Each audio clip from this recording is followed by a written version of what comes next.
Shalom semuanya, kami dari kelompok 8 dan 3 ingin membahas dari bab 4 sampai bab 7. Sebelumnya perkenalkan, saya Marsha Octavia. Saya Kisi Sawatarahayan. Saya Kezia Chandraang. Saya Regina.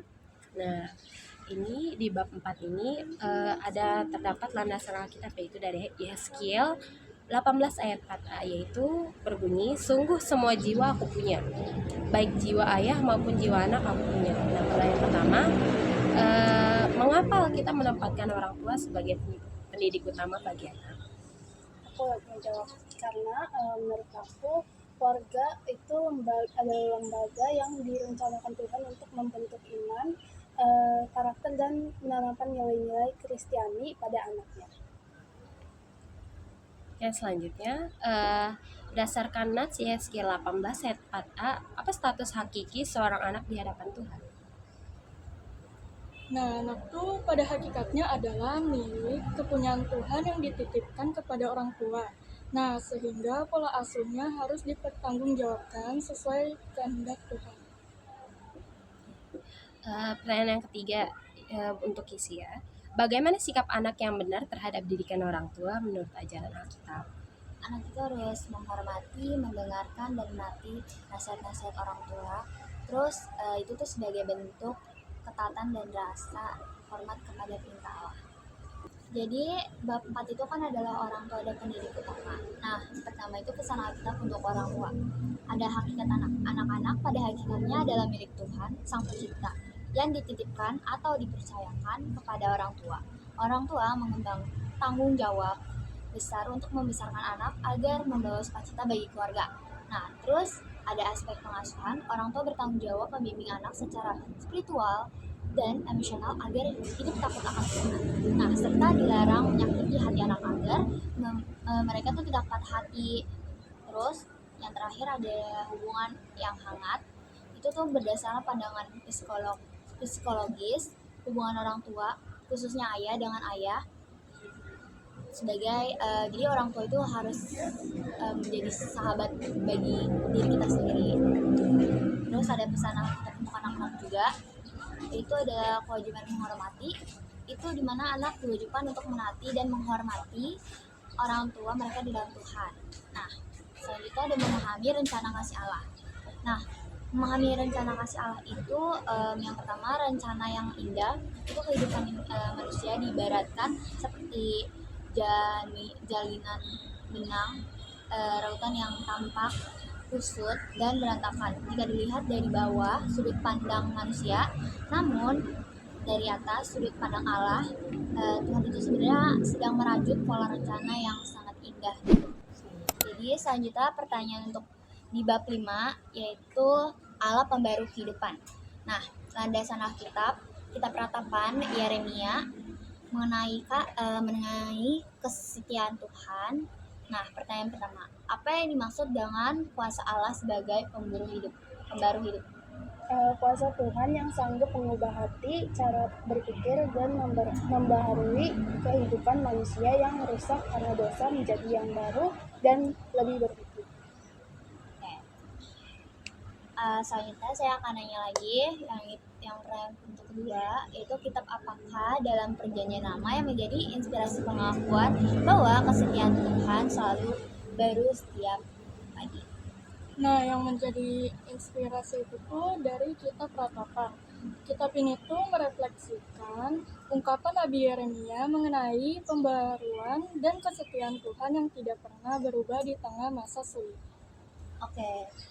Pertanyaan yang ketiga itu untuk yang terakhir Masya, yaitu apa sih bentuk pembaruan Allah yang paling agung dalam sejarah manusia? Jawabannya itu karya keselamatan dan penembusan dosa manusia yang digenapi melalui pengorbanan Yesus Kristus di kayu salib. Oke, baik. Terima kasih atas jawaban kalian semua. Oke, selanjutnya kita memasuki bab 6 tentang makna hidup yang baru dengan landasan Alkitab 2 Korintus 5 ayat 17. Jadi siapa yang ada di dalam Kristus, ia adalah ciptaan baru, yang lama sudah berlalu, sesungguhnya yang baru sudah datang. Nah, pertanyaannya itu, nomor 1, apa arti teologis dari ciptaan baru menurut 2 Korintus 5 ayat 17? Izin menjawab ya pertanyaan Regina.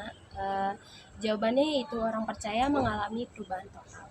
Tidak lagi dinilai dari tidak lagi dinilai atau hidup menurut ukuran dunia atau daging, melainkan dipimpin oleh Roh Kudus. Oke, selanjutnya pertanyaan yang kedua untuk Kisi. Karakter rohani apa yang seharusnya muncul sebagai tanda seseorang sudah mengalami hidup baru? Baik, saya akan menjawab. Jadi munculnya buah-buah roh di dalam kehidupannya sehari-hari, terus bagaimana tertulis dalam Galatia 5 ayat 22 sampai 23. Seperti itu. Oke, terima kasih. Selanjutnya pertanyaan terakhir, yaitu bagaimana cara seorang remaja menjaga pertumbuhan iman dalam hidup yang baru? Mungkin Kisi bisa. Nah, caranya itu tuh bisa melalui kedekatan pribadi dengan Tuhan, seperti membaca Alkitab secara teratur, berdoa, dan menaikkan pujian dengan setia. Oke, kita lanjut ke bab 7 yang berjudul Aku dan Sesamaku. Nah, ini berlandaskan Alkitab Lukas 6 ayat 27 sampai 36 mengenai kasihilah musuhmu, dan Lukas 18 ayat 15 sampai 17 yang isinya Yesus memberkati anak-anak. Oke, jadi aku mau nanya dulu ke Regina. Apa prinsip utama yang diajarkan Tuhan Yesus dalam Lukas 6 ayat 27 sampai 36 dalam berinteraksi dengan sesama? Izin menjawab. Jadi jawabannya itu mengasihi sesama manusia secara tulus dan tanpa syarat, termasuk diperintahkan untuk mengasihi dan mendoakan musuh kita. Oke. Pertanyaan kedua untuk Marsha. Mengapa interaksi sosial dan pertemanan sangat penting bagi perkembangan remaja? Izin menjawab ya, yaitu membantu remaja belajar memahami orang lain, mengendalikan emosi, mengemban empati, dan meruntuhkan sikap dendam. Pertanyaan terakhir untuk Kishi. Mengapa Yesus dalam Lukas 18 ayat 15 sampai 17 justru menyambut anak-anak kecil yang saat itu dianggap rendah oleh budaya sekitarnya? Jadi jawaban itu untuk menunjukkan bahwa di hadapan Allah setiap pribadi itu berharga dan menjalin interaksi dengan sesama harus didasari saling menghormati. Shalom semuanya, jadi kami dari kelompok 3 dan 4 akan menjelaskan bab 8. Nah, bab 8 itu kan prinsip setia, adil, dan kasih. Nah, jadi pilar sosial wajib adil, dilarang merusak sesama, no bullying, dan semua aksi harus didasari dengan kasih, yaitu agape. Nah, jadi aku akan ngasih kalian pertanyaan. Nah, yang pertama itu saya akan menanyakan ke Marsha. Jadi apa ya? Berdasarkan Mazmur 11 ayat 7, kenapa kita wajib menegakkan keadilan kepada sesama? Menurut aku ya, karena Allah kita adalah hakim yang adil, mencintai keadilan dan menghendaki umatnya bertindak tulus serta benar. Oke, baik. Nah, pertanyaan yang kedua itu untuk Kizia. Apa sih kaitan perintah jangan membunuh dari Keluaran 20 ayat 13 dengan prinsip menghargai sesama? Nah, kaitannya itu tuh kan setiap manusia adalah ciptaan yang mulia dan serupa dengan Allah, sehingga melukai, merundung atau bullying dan menghina orang lain merupakan pelanggaran terhadap perintah Tuhan. Gitu. Jadi yang terakhir aku akan nanya ke Regina, yaitu apa sih arti kasih agape yang dicontohkan Allah kepada kita ini?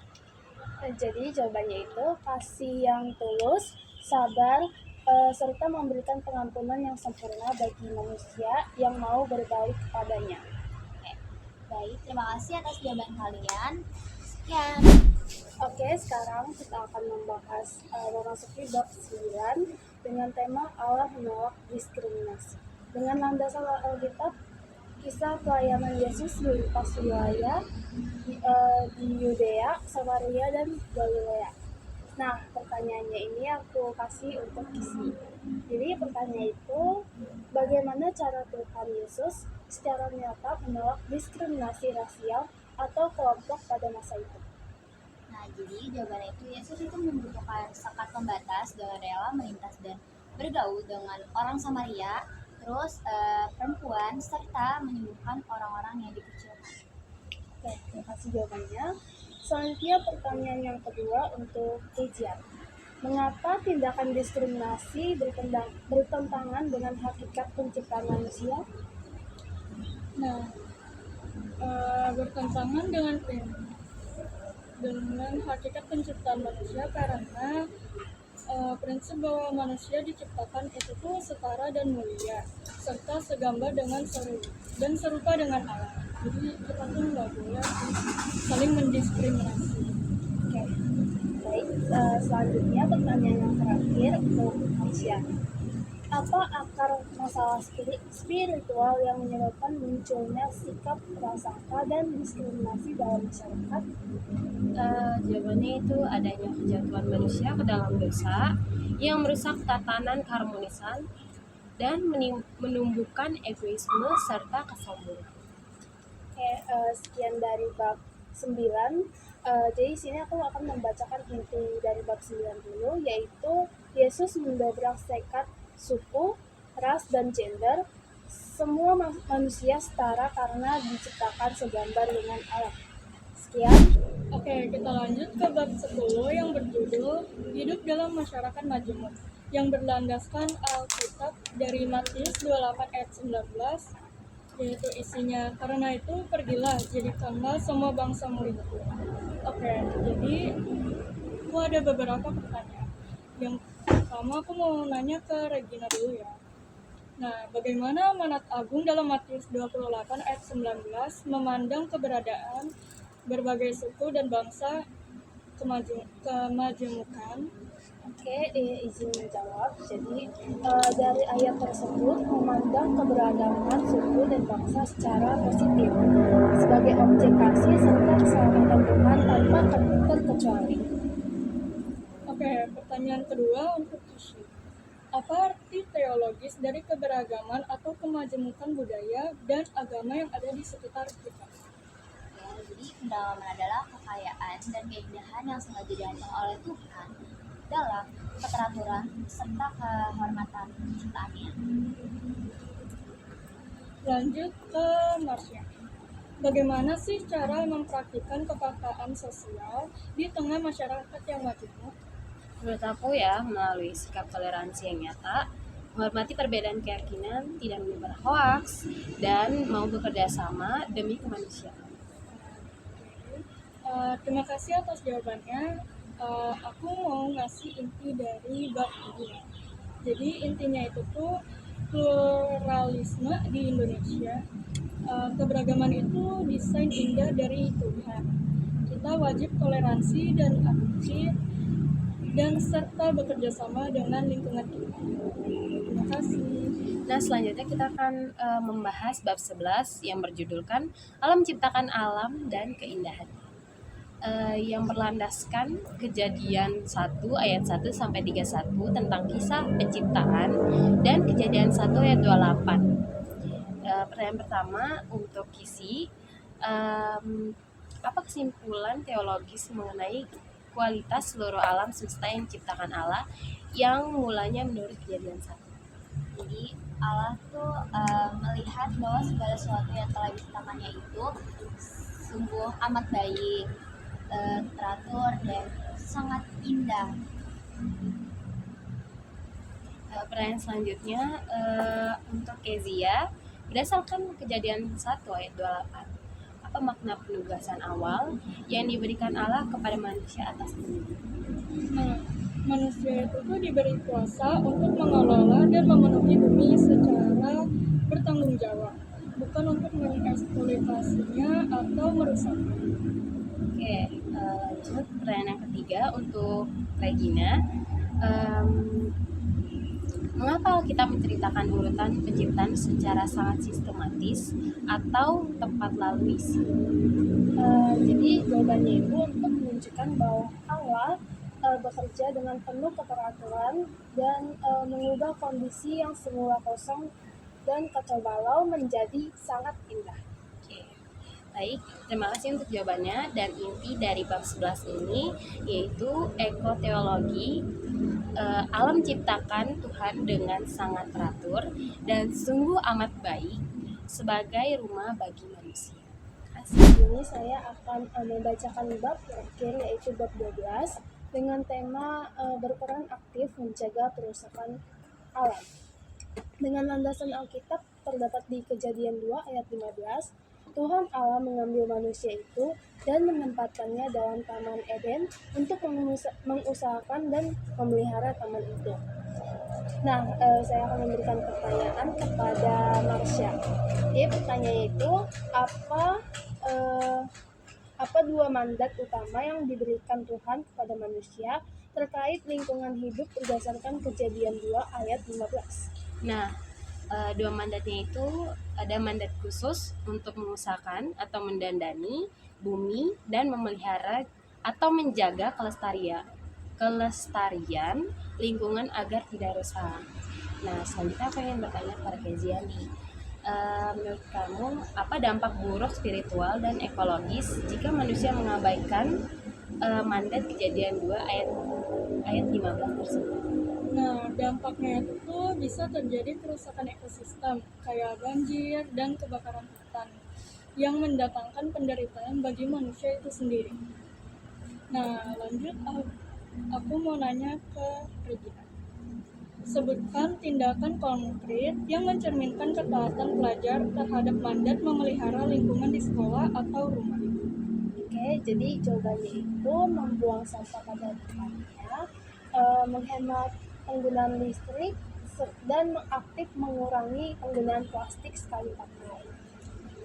Baik, terima kasih semuanya atas pertanyaannya. Jadi inti dari bab 12 ini yang judulnya berperan aktif mencegah kerusakan alam itu mandat aksi tugas manusia itu mengusahakan atau menjaga bumi. Nah, bukan merusaknya. Harus mulai dari hal kecil seperti kurangi plastik dan hemat air, hemat listrik dan sebagainya. Terima kasih.